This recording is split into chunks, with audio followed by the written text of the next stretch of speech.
Today, I'm going to tell you about an exciting American action thriller movie called Passenger 57. Beware of spoilers, stay alert, and be cautious. The movie tells the thrilling story of Charles Rainey, a captivating and enigmatic man known as a notorious British terrorist. He has committed numerous heinous acts, such as bombings, assassinations, and other crimes that have caused significant destruction. Despite his nefarious deeds, he has always eluded capture, frustrating and frightening law enforcement agencies. What makes him even more perilous is his uncanny ability to escape effortlessly and outsmart his pursuers. In a tense and gripping scene set in a sterile operating room, Charles Rainey finds himself surrounded by a team of skilled yet apprehensive doctors. It becomes apparent that they are plotting a covert procedure to completely alter his appearance. This is not unfamiliar territory for Charles, as he has undergone such facial transformations numerous times in the past. Recognizing the significance and danger of Charles, the cautious doctors tentatively inquire if he would like to be administered anesthesia to alleviate the pain during the surgery. Surprisingly, Charles declines their offer and reveals his peculiar affinity for pain, demonstrating his unwavering determination to undergo the procedure fully conscious. Outside the towering building, a formidable group of police officers has assembled, attracting the attention of onlookers. They have received a crucial tip regarding Charles's whereabouts, intensifying their resolve to penetrate the structure and apprehend him. Prior to embarking on their perilous mission, the chief officer warns his team about Charles's formidable nature and his ability to vanquish adversaries with ease.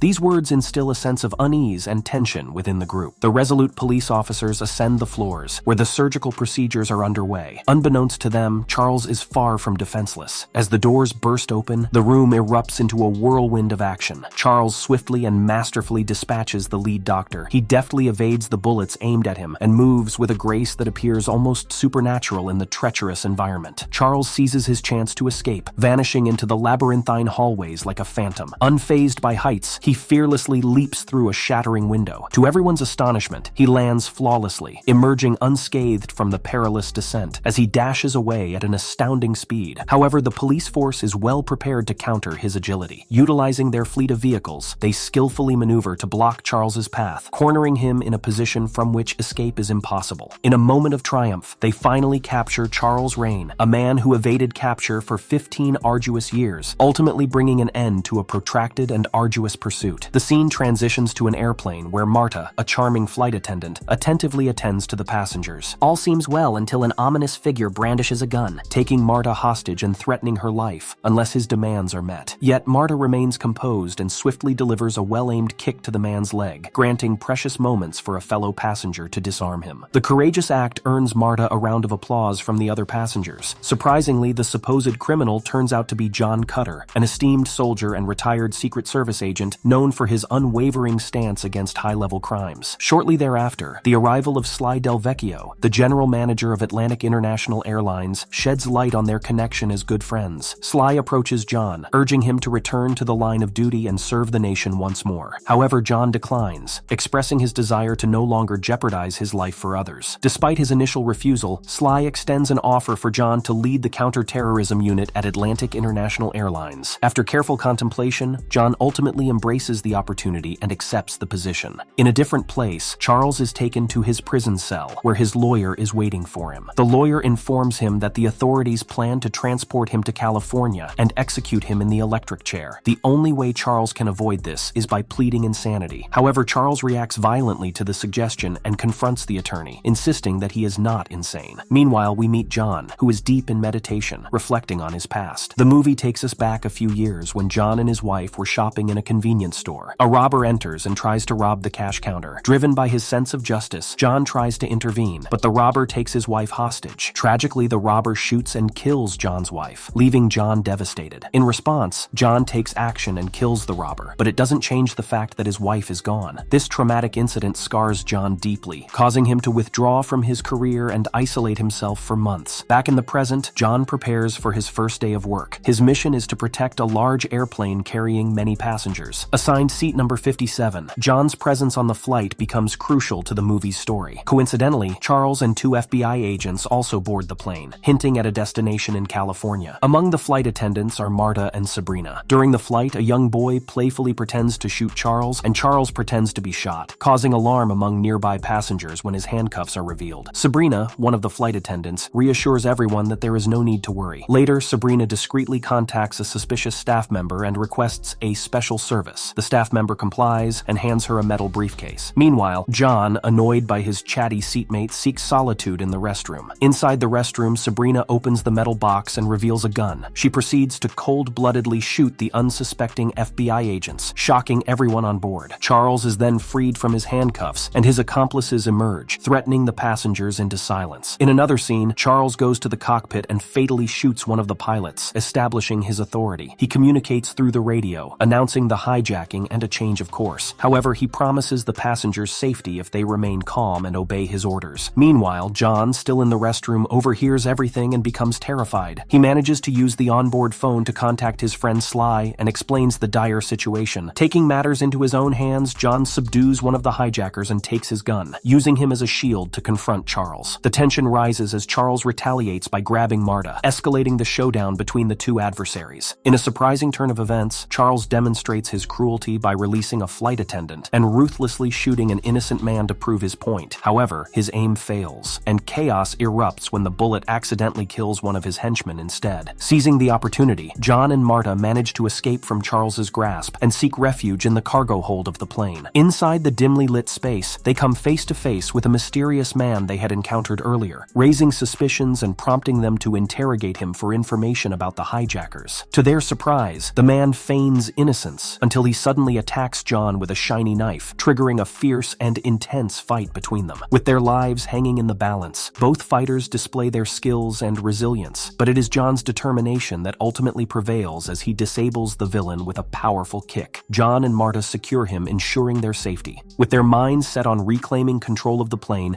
they make their way to the avionics section and devise a risky plan to force an emergency landing by emptying the fuel reserves. Though Marta expresses concerns about the dangerous consequences, John convinces her that it is their only viable option. They proceed with depleting the fuel while preparing for their critical escape via the landing gear. As their plan unfolds flawlessly, Charles realizes the severity of the situation and urgently contacts authorities for an emergency landing. Simultaneously, Sly at Atlantic International Headquarters discovers the impending landing at a small airstrip in Lake Lucille, Louisiana, and rushes to the location. Meanwhile, John and Marta wait for their chance to jump off the plane, but they are caught off guard by a hijacker. John is pushed out, and Marta is once again taken hostage. In a surprising turn of events, the police officers who arrive at the scene arrest John despite his attempts to explain his role as the head of security. Charles contacts the control tower and makes chilling demands, killing innocent passengers to underscore his seriousness. The sheriff reluctantly agrees to refuel the plane. Later on, John finds himself in a busy control tower, where suspicion hangs heavy in the air. Charles cunningly accuses John of being part of their criminal group, leading to his isolation in the basement. However, John, being just as clever, overpowers the officers and escapes on a police motorcycle, racing towards the airstrip to save everyone. Meanwhile, Charles successfully releases hostages, causing chaos as he and his partners vanish into the crowd. Back at the control tower, the arrival of FBI agents brings a glimmer of hope. They demand a report from the sheriff to understand the situation fully. To their astonishment, the sheriff proudly announces the capture of John Cutter, only to be met with the head agent's furious revelation that John is actually an undercover agent, leaving everyone bewildered and questioning their assumptions.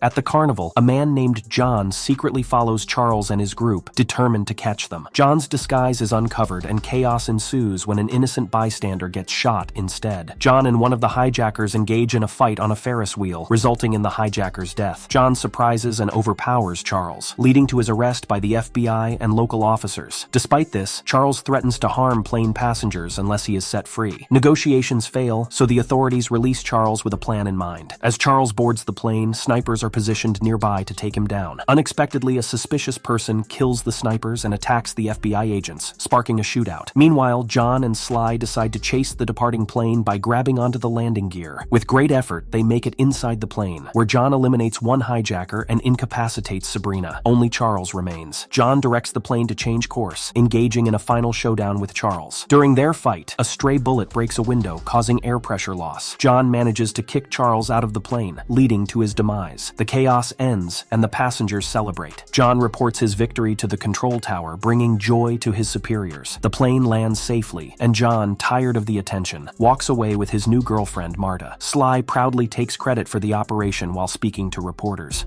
Hope you enjoy this video. For more movie explanations and analysis, make sure to subscribe and check out our other videos.